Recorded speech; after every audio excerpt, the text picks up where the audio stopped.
Estamos começando mais uma aula, a aula que dá seguimento ao conteúdo de materiais de tubulações usados em sistemas de abastecimento de água, né? Então, bom dia para quem está estudando e vendo esse vídeo de dia, boa tarde para quem está estudando e vendo esse vídeo à tarde, boa noite para quem está assistindo essa aula à noite e boa sorte para quem está assistindo essa aula aí de madrugada, que eu sei que muitos fazem no horário que dá, tá?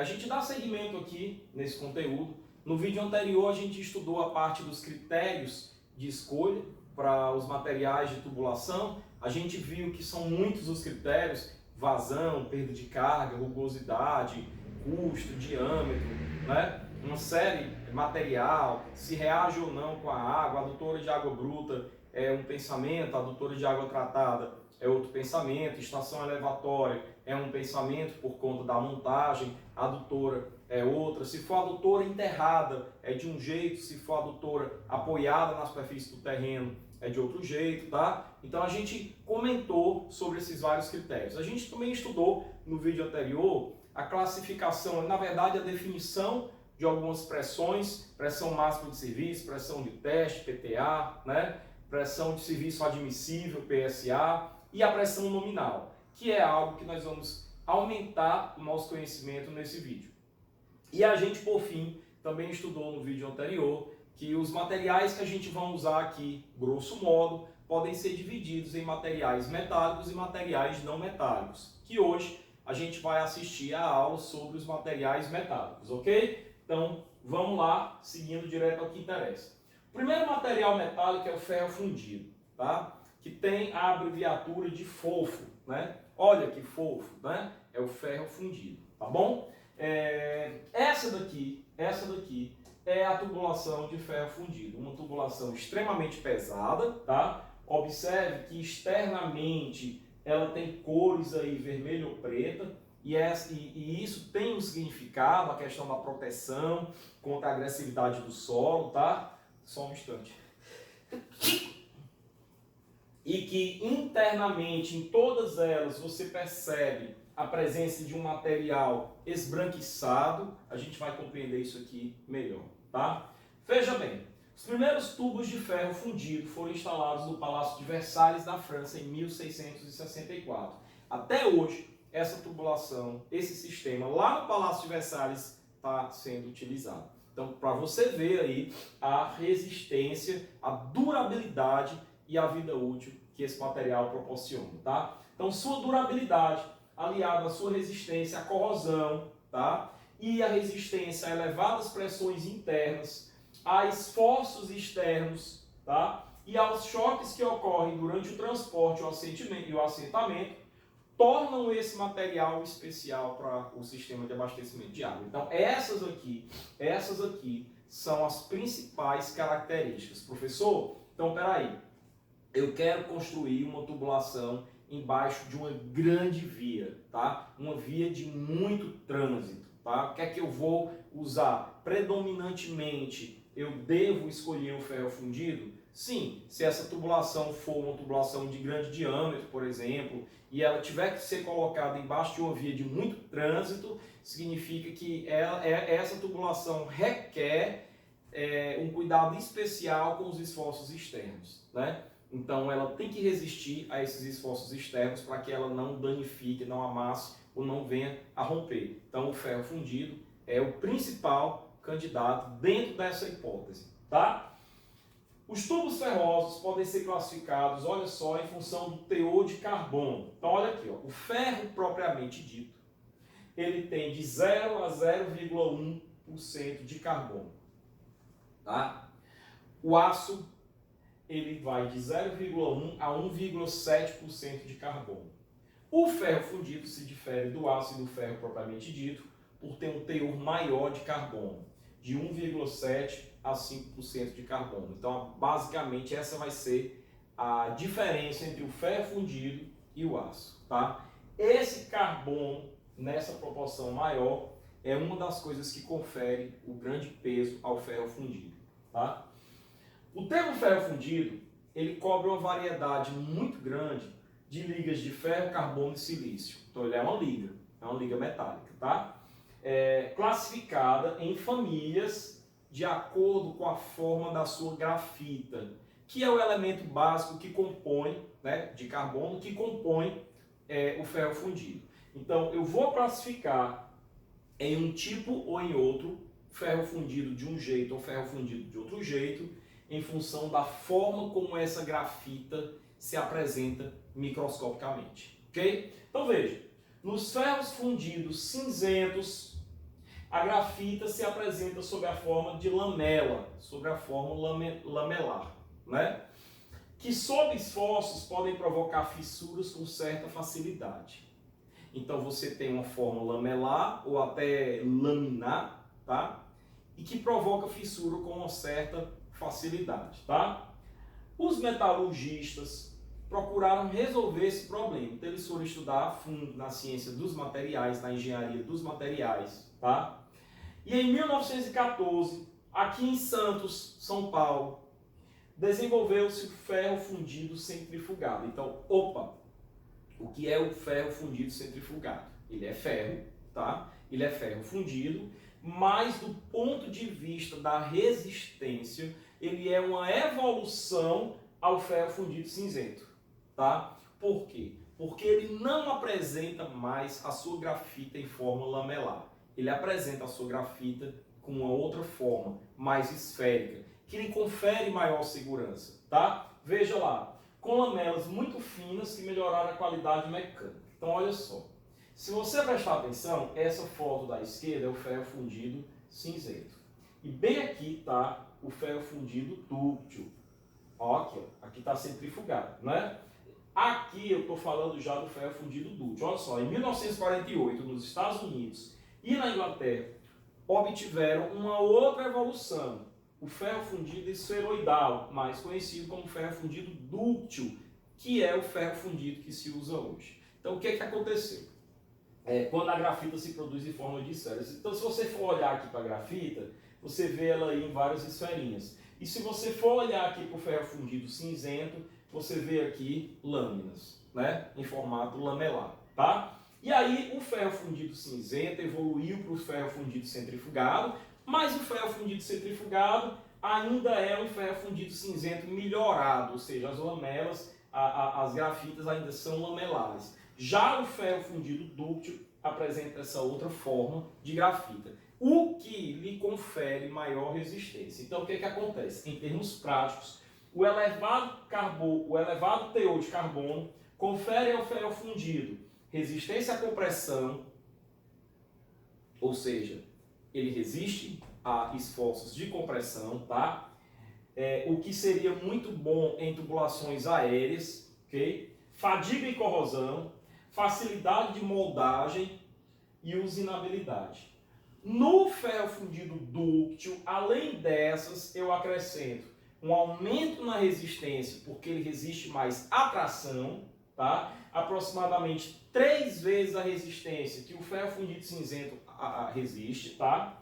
Resistência às cargas externas, e aí eu diria que a resistência à carga externa é a resistência ao cisalhamento, que muitas vezes procura deslocar uma peça de outra, ou a resistência à flexão, tá? E a ação das colisões, dos choques, né? E uma longa durabilidade, tá? Então, realmente, lá no começo eu coloquei que o ferro fundido cinzento estava out, e aí hoje o que se usa é o ferro fundido dúctil, tá? Porque ele confere esse acréscimo de vantagens. Acréscimo de resistência, as cargas externas, a tração e acréscimo de durabilidade. Ok? Bom, qual é a principal objeção? Nem tudo são só qualidades, nem tudo são só vantagens. Ele também apresenta ali algumas desvantagens. Quais são as principais? Olha só. Sofrem o fenômeno do envelhecimento. Lembra que eu tinha falado que no interior das fotos você vê uma membrana esbranquiçada? Então, olha só. Esse envelhecimento se apresenta na forma de incrustações internas, especialmente aduzindo água com pH elevado. Aduzindo água com pH básico, você vai ter a formação de incrustações. Então, perceba que se eu for usar o ferro fundido para uma adutora de água bruta e esse ferro fundido não tiver qualquer tipo de tratamento para receber, eu não digo tratamento da água, tratamento do ferro, da adutora, de tratamento ou adequação para receber essa água, em pouco tempo eu vou ter uma série de incrustações aí e eu vou ter um envelhecimento precoce, um aumento da rugosidade, da perda de carga desse material, tá? Então olha só, aumentando a rugosidade, aumentando a perda de carga, reduzindo a seção do escoamento e consequentemente a vazão escoada. E aí eu dou margem para acontecer o transiente hidráulico que eu já comentei no vídeo anterior, tá? E esse tipo de margem eu não posso dar, tá? Não aqui em sistemas de abastecimento de água. Vocês vão de lembrar que lá em instalações, em alguns momentos a gente faz menção, por quê? Porque a literatura faz menção a possibilidade de ocorrência de transientes hidráulicos em instalações prediais. E aí eu digo assim, ó, beleza, mas relaxa um pouco, porque os transientes hidráulicos eles ocorrem mais em ambientes onde eu tenho grandes vazões, ou seja, grandes diâmetros e grandes pressões, tá? Em um ambiente de uma instalação predial, eu nem tenho grandes diâmetros, grandes vazões comparados aos de abastecimento de água e nem tenho grandes pressões também, ok? Então assim, ocorre sim um transiente hidráulico numa instalação predial, mas os efeitos dessa ocorrência não são severos, não vão danificar, geralmente não, a instalação, mas no abastecimento de água sim, tá? Ele implode devido à sobrepressão, uma adutora facilmente, ela vira papel, tá? Então a gente tem que ter cuidado e toda adutora, na verdade, todo o sistema de abastecimento de água, tubulações especialmente e bombas, eles têm que ser projetados de modo a estarem preparados para a ocorrência de transientes hidráulicos. Nós vamos estudar isso aqui também nessa disciplina, tá? Bom, então veja, tem se utilizado, tá, como solução ao problema do envelhecimento interno, tá, tubos de ferro fundido dúctil com revestimento interno de cimento. Então essa camada esbranquiçada que você observa aí é uma camada de cimento, tá, que vai alterar a rugosidade, mas vai proteger a tubulação desse envelhecimento, ok? Então tal adaptação pode ser feita para restabelecer a vazão original de tubos de adutoras mais antigos, ou até mesmo você já pode comprar uma adutora, executar uma adutora de ferro fundido dúctil revestida internamente de cimento, ok? Bom, essas aqui são as normas que padronizam a fabricação, instalação, montagem desses materiais do ferro fundido, tá? Normalmente, como eles são para grandes diâmetros, aqui a gente vai perceber que é o seguinte, ele começa com 80 milímetros, que equivaleria aí ao nosso famoso 75 milímetros, né? Que são 3 polegadas, e vai até o diâmetro de 1.800 milímetros, tá? 1,8 metro de diâmetro. Então são tubulações que vão até grandes diâmetros, isso em linha de fabricação, tá? Agora, sobre encomenda, eles fazem diâmetros de até 2 metros, ou seja, até 2.000 milímetros. Então são realmente materiais para usar sob grande pressão e sob grande vazão, consequentemente grande diâmetro, ok? Bom, e aí vamos começar a falar um pouco da questão da espessura, tá? Turma, lembra que eu falei, quem não lembrar agora, dá pausa agora, vai lá no arquivo anterior sobre critérios de escolha e lê um pouco o que eu falei, ou assiste o vídeo do que eu falei sobre a pressão nominal, né? Eu disse até lá que quando eu tinha materiais flangeados, né, de mesma pressão nominal e diâmetros nominais, eles são equivalentes, tá? E aí eu falei que aqui a espessura da tubulação, ela passa a contar. Então veja só aqui onde é que a espessura entra, ó. Espessura nominal. A espessura da tubulação do ferro fundido, ela é dada por K vezes 0,5 mais 0,001 vezes o diâmetro nominal, tá? Isso daqui, ó, espessura nominal da parede do ferro fundido, dm, o diâmetro nominal, que a gente já conhece. Agora, quem é K? A nossa novidade aqui está nesse K, tá? Olha aqui, ó, K é um coeficiente utilizado para designar a classe da espessura escolhida dentre uma série de números inteiros. 1, 2, 3, 4, 5, 6, 7, 8, 9, 10, 11, 12, 13, 14, tá? Ok? Assim, pode-se denominar os tubos pela classe da espessura. K7, K8, K9, ou seja, pessoal, eu posso ter um tubo de diâmetro 1000 milímetros, de diâmetro de 1 metro, que tenha uma determinada resistência. Por quê? Porque ele tem uma determinada espessura. E eu posso ter um outro tubo do mesmo material, ferro fundido, do mesmo diâmetro 1000 milímetros, com uma classe de espessura maior, o que vale conferir uma resistência maior. Ok? Vamos para frente. Veja que, para um determinado diâmetro nominal, o diâmetro externo de um tubo é idêntico, qualquer que seja a classe da espessura. Então, o que é que vai mudar? O diâmetro interno. Olha a novidade. Veja aqui o que está acontecendo. Eu posso ter tubos que externamente, na hora da montagem, eles são perfeitamente encaixáveis, né? Porque eles são de um mesmo diâmetro nominal. Então, esse diâmetro nominal aqui, para esse tipo de material, aqui em abastecimento, ele é o diâmetro externo. Materiais de um mesmo DN que tem espessura menor, eles vão ter um diâmetro interno maior. E materiais que têm para o mesmo DN, ou seja, para o mesmo diâmetro externo, uma espessura maior, sobra menos diâmetro interno. Então, eles têm um diâmetro interno menor. Então, veja. Então, vamos lá. Eu tenho aqui o diâmetro externo. E eu tenho aqui a face interna do aço. Abaixo da face interna do aço, eu tenho a espessurazinha do cimento.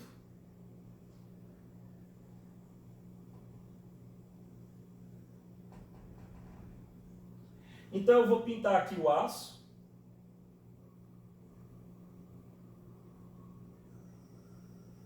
Para identificar que esse material aqui é o aço. E vou pintar aqui o cimento de uma forma diferente. E aqui o centro. Tá? Então, olha só. O que é que eu tenho? Eu tenho aqui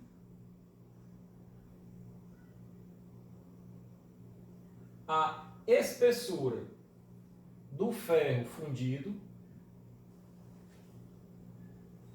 Eu tenho aqui a espessura do cimento. E eu tenho aqui, faz de conta que está bem feito, tá? O diâmetro externo. E aqui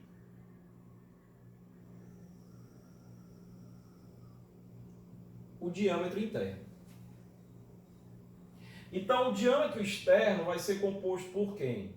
Pelo diâmetro interno, mais a espessura do ferro fundido aqui, né? Duas vezes a espessura do ferro fundido, mais duas vezes a espessura do cimento. Que é o que a fórmula está dizendo, só que a fórmula isolou o diâmetro interno, né? Então, daqui eu obtenho que o diâmetro interno é o diâmetro externo menos essas espessuras, menos duas vezes a espessura do ferro fundido, menos duas vezes a espessura do cimento.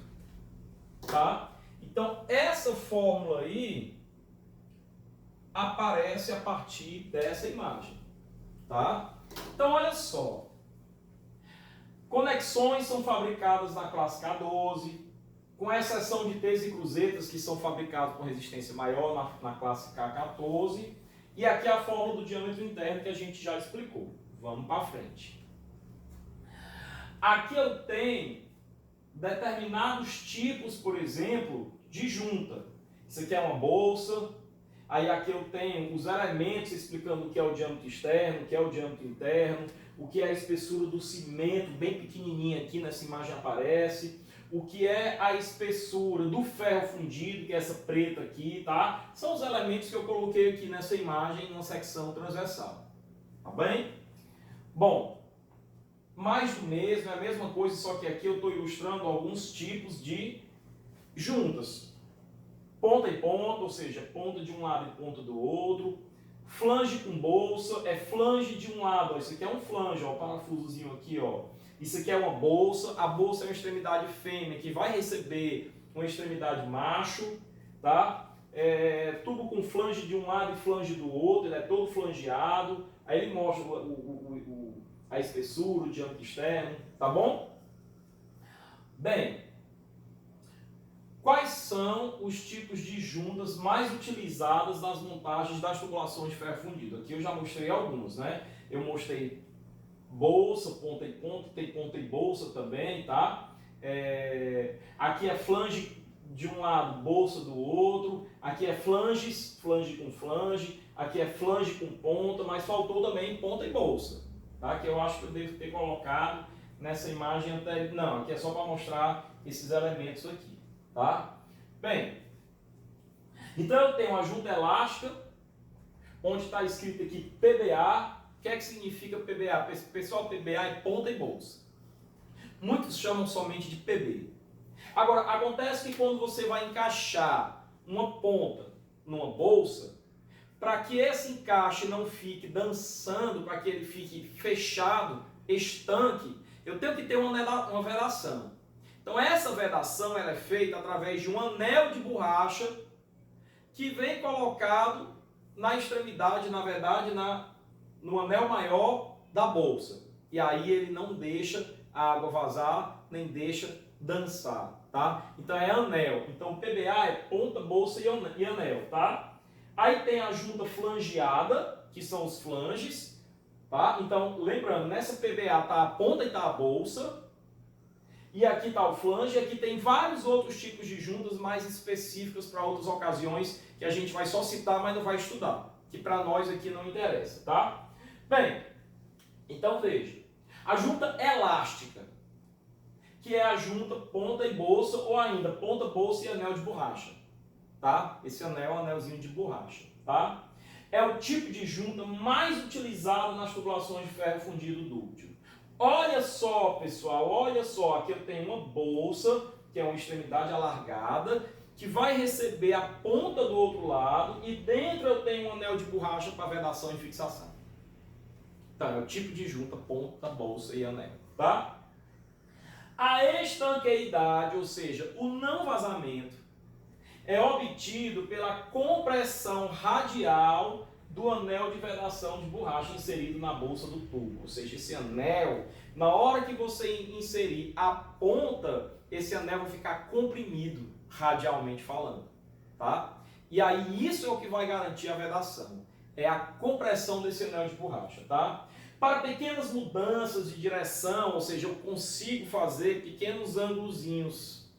Não é uma solda perfeita, como é o aço. O aço é uma solda quente, tá? Aqui não, eu consigo ter alguns ângulozinhos pequenos para mudar de direção. Então, para pequenas mudanças de direção na tubulação, sejam horizontais, sejam verticais, esse tipo de junta permite essa angulação, tá? Então, essa daqui é a junta ponta, bolsa e anel.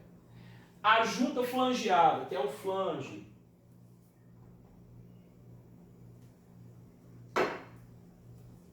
formada por dois flanges, arruela de vedação e parafuso e porca, em quantidade e dimensões que dependem da pressão nominal e do diâmetro nominal do tubo. E eu já tinha comentado isso no vídeo anterior. Olha, pessoal, Imagine vocês que eu tenha 2 tubos de ferro fundido de mesmo diâmetro, sendo que um que requer uma pressão maior, ele tem uma pressão nominal maior, outro que não requer uma pressão tão grande. Qual vai ser a diferença entre os dois? É que no flange daquele que requer uma pressão maior, eu vou ter lá mais parafusos e arruelas. No outro eu vou ter menos. Então, o que vai diferenciar essa pressão nominal, ela vai influenciar nisso também. E na questão da espessura também, tá? A estanqueidade é garantida pela compressão radial da arruela na de vedação, obtida pelo aperto dos parafusos, ou seja, a estanqueidade é garantida quando eu acocho o parafuso com a porca o máximo possível. Tá? Aqui eu não tenho um anel de vedação e nem tenho um material selante, uma cola, por exemplo. Tá? Devido à precisão de montagem, e aqui eu não consigo fazer angulação, tá?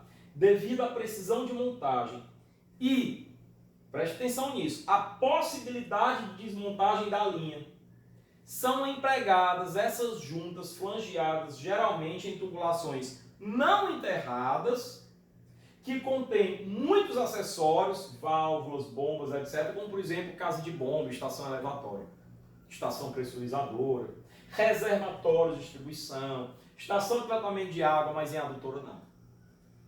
Imagina você ter uma adutora, essa adutora está enterrada, você não vai ficar mexendo, montando, desmontando essa adutora, então você não precisa fazer uma tubulação com junta flangeada numa adutora enterrada. A junta flangeada, ela vem ter a sua maior justificativa, ela se justifica quando eu preciso constantemente estar montando e desmontando para dar manutenção nas peças ou para trocar peças. Então isso vai ocorrer onde eu tenho máquinas, onde eu tenho bombas, onde eu tenho reservatórios, por exemplo, que tem uma bomba lá embaixo também, tá? Então, geralmente a junta flangeada se justifica mais nessas tubulações que eu preciso desmontar com rapidez e facilidade, tá? Bom, então aqui eu tenho uma junta flangeada, uma tubulação de ferro fundido com junta flangeada. Aqui eu tenho 6 parafusos, tá? Note que aqui eu tenho uma junta flangeada com uma quantidade muito maior de parafusos. Por quê? Note que o diâmetro aqui é gigantesco, portanto, essa peça de baixo tem uma pressão nominal bem maior do que essa peça de cima, como você pode perceber, tá? Bom, mais exemplos de junta flangeada. Isso aqui eu tenho uma estação elevatória, uma sala de bombas, uma casa de bombas, tá? Pode ver que todo mundo aqui é junta flangeada, para que eu possa montar e desmontar rapidamente. Aqui eu tenho uma tubulação numa estação de tratamento de água. Pode ver que as juntas aqui também são flangeadas, para que eu possa montar e desmontar rapidamente, para não precisar ficar parado por tanto tempo, por conta da manutenção, tá? Bom, e aí juntas especiais, tem alguns tipos de junta que eu vou só ler aqui, passar batido, porque para nós aqui não vai interessar, tá? Junta travada interna, porque ela dispensa blocos de ancoragem, tá? Ela já ancora. Junta travada externa, mesma coisa. Junta panlock, mesma coisa. Junta mecânica, para casos onde eu tenho pouco espaço para introdução de equipamento de montagem. Outras juntas, Gibalt, Dresser, junta coupling, junta maxi kick e por aí vai, tá?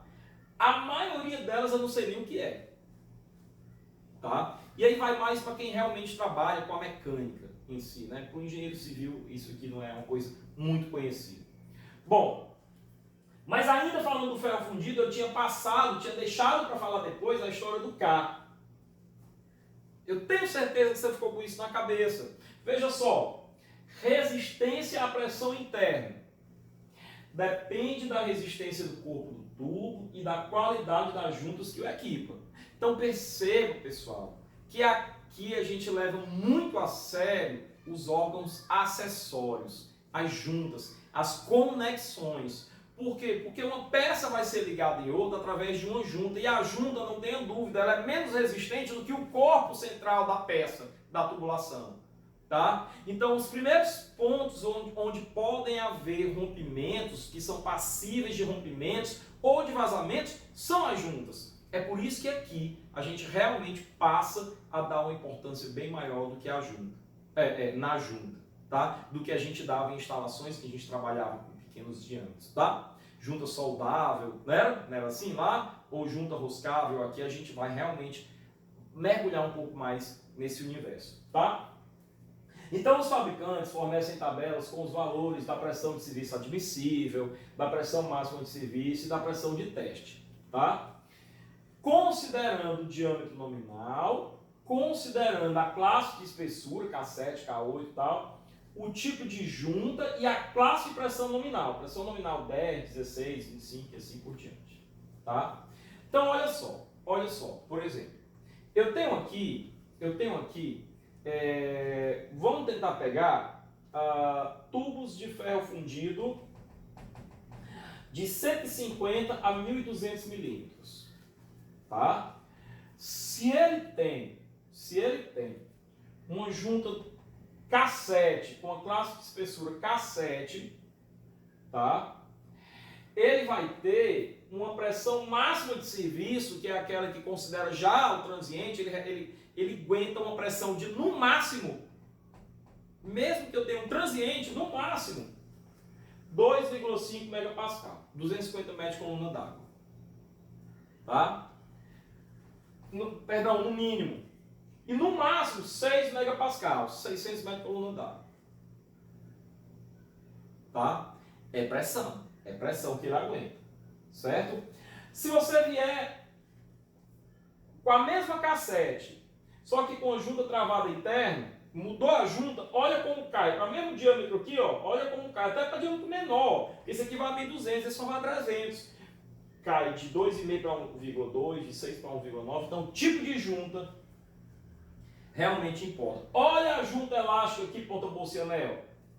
Classe K9 com junta elástica. Isso aqui são só alguns exemplos. Eu tenho a classe K9 com junta elástica, classe K9 com junta especial e por aí vai. Tá? De 80 a 2.000 milímetros é a família. Ele vai de um mínimo de 3,1, que seria a de 80, né? A um máximo de 7,7, que seria de 2.000. Tá?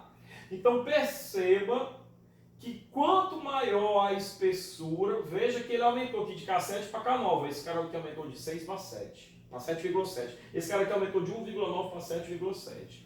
Quando eu simplesmente aumentei a classe de espessura. Tá? Quando eu aumentei a classe de espessura. É mais honesto comparar esse com esse. São diâmetros mais equivalentes. Esse vai até 1.200, esse vai até 2.000, né? Aumenta. Por quê? Porque ele tem uma espessura maior. E isso lhe confere maior resistência. Tá? Bom, aço carbono. Essa é a tubulação de aço. Já dá para ver bem aqui na imagem. Se pelo vídeo você não conseguir visualizar bem, no seu computador você consegue. No slide. Aqui eu tenho uma solda. É uma solda mesmo. Então os materiais são ponta a ponta, né? As tubulações são ponta a ponta. Eu tenho que soldar o aço. E aí, como eu tenho que soldar, eu tenho uma estanqueidade total garantida. Essa é uma das principais características. Outra característica do aço, comparado ao ferro fundido, ele é muito leve. Tá? É lógico que comparado aos materiais plásticos ele pesa, mas comparado ao ferro fundido ele é muito leve. Então é mais fácil de transportar, de assentar, a estanqueidade é total. Agora, é aço, né? E eu não vou ter aí uma boa trabalhabilidade na dilatação. Então olha o que ocorre aqui. O aço pode ser classificado em função do teor de carbono. Aço. Puramente, pura e simplesmente, liga de ferro e carbono, um teor de aço variável entre 0,008% e 2%, vai até 2%. Aço doce, até 0,5%. Aço duro, de 0,6% a 0,7%. E o aço inoxidável, aço com teor de carbono entre 10% e 25%. Muito carbono. Capaz de resistir à corrosão de muitos meios. Esse é o aço inoxidável das panelas de cozinha. Apesar do carbono aumentar a resistência mecânica do aço, o seu excesso pode prejudicar a soldabilidade. Então tem que ter um limite certo, porque prejudicou a soldabilidade, prejudicou a junta. E aí você pode prejudicar a estanqueidade, haver vazamentos, rompimentos por ali, tá?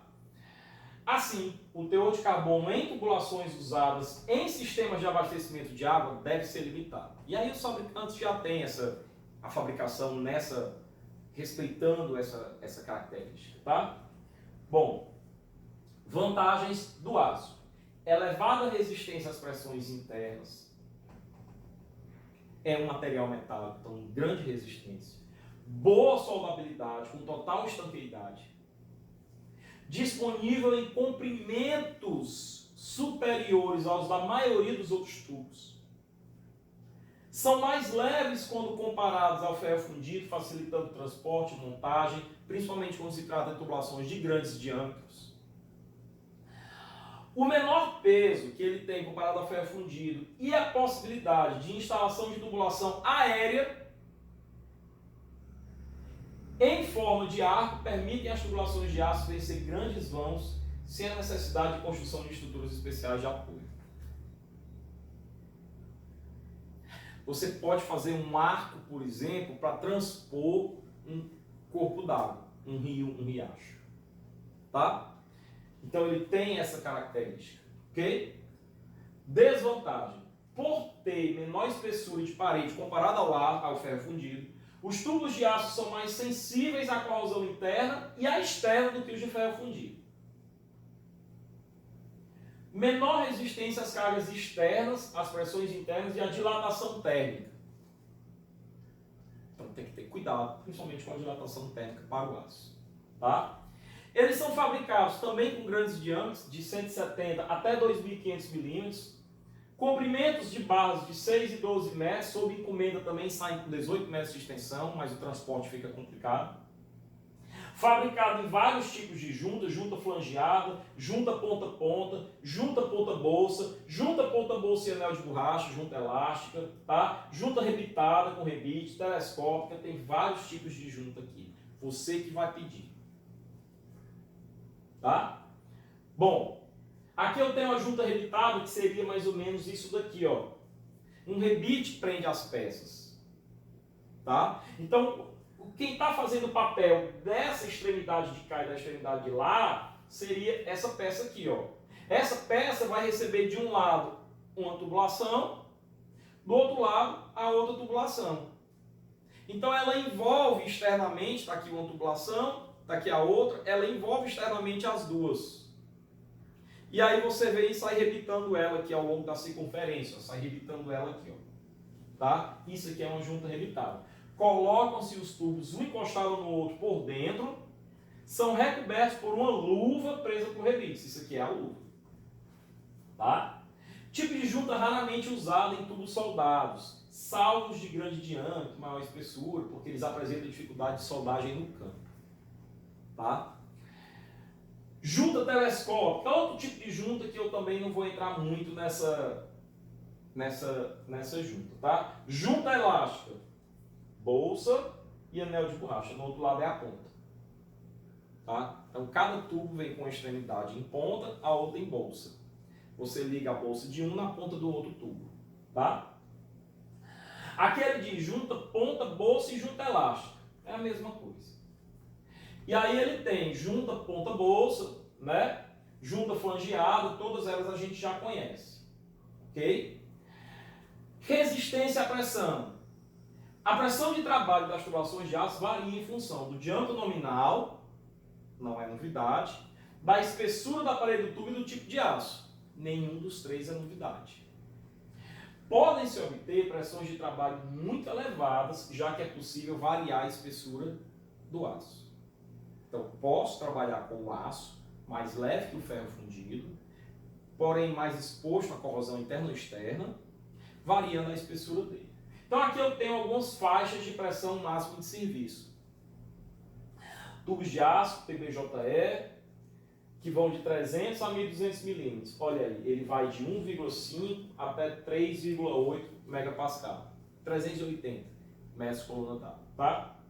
Veja que essa mudou a junta, mudou aqui a pressão, ó. Diminui um pouco. E aqui é outro que também não interessa, tipo de aço biselado para solda, também não interessa, tá? Tipos de revestimento. A gente comentou que o aço está exposto à corrosão, né? Interna e externa. Então o aço ele tem que vir com a sua atenção para o revestimento que você vai dar para evitar que essa corrosão vinda do solo externo, vinda dos lençóis, da infiltração, ou a corrosão da água bruta que ele está transportando ou da água tratada devido ao pH, a dureza, ou o que quer que seja, a acidez, a alcalinidade da água, prejudique a tubulação. Então você tem que dar tratamento ao revestimento. Então veja lá, tubos de aço podem receber revestimento tanto interno como externo, de acordo com a finalidade e de acordo com a tubulação e as condições de operação. Água bruta, água tratada, aérea, enterrada. Expostas ao sol, elas estão sujeitas à dilatação, o que já foi muito mencionado aqui, necessitando de proteção externa. Então eu faço a pintura para reduzir a absorção de calor, tá? E ou de instalação de juntas de expansão ou juntas de dilatação. Como o aço possui pouca resistência à corrosão, precisa de revestimentos especiais ou proteção catódica, especialmente nas tubulações enterradas e submersas. A natureza do solo também interfere com o processo de corrosão, a agressividade do solo. Então você tem pinturas que conferem uma proteção catódica para que você não tenha ali a formação do cátodo e do anodo, né, do cátodo e do ânodo, para que você tenha acontecendo aí um processo corrosivo numa determinada região da tubulação ou da junta, tá? Bom, e aqui eu tenho alguns revestimentos, tá? Alguns revestimentos que ocorrem para determinadas situações, em função do tipo de tubo, da junta, mas o que interessa para mim é isso daqui, ó, revestimento interno, seja para condução, para adução de água bruta ou tratada, revestimento epóxi líquido com atestado de potabilidade, tá? Então, esse revestimento aqui é para proteger da agressividade da água. É uma proteção interna. Externo, para tubulações enterradas e submersas. Ó, proteção externa, polietileno de tripla camada. Ele resiste aqui, ó, temperaturas. Tá? Externo, tubulações aéreas, primer epóxi com alumínio fenólico. Resiste até 90 graus. Se for esse tipo de junta. E por aí vai. Então é lógico, pessoal, que você não tem que sair dessa aula sabendo disso decorado, mas você tem que sair dessa aula compreendendo que tem que ter uma proteção de acordo com o tipo de tubulação, aérea, enterrada, água bruta, água tratada, tipo de junta, e aí você vai contactar o fabricante. E vai dizer, fabricante, eu quero utilizar uma adutora de aço nessa condição. Como é que você vai me fornecer esse aço? Qual é a proteção que você vai me dar? Tá? Bom, então essa aula de materiais metálicos, ela encerra por aqui e a gente deixa para a próxima aula o conteúdo sobre materiais não metálicos, tá ok? Então, pessoal, um forte abraço, estava bom.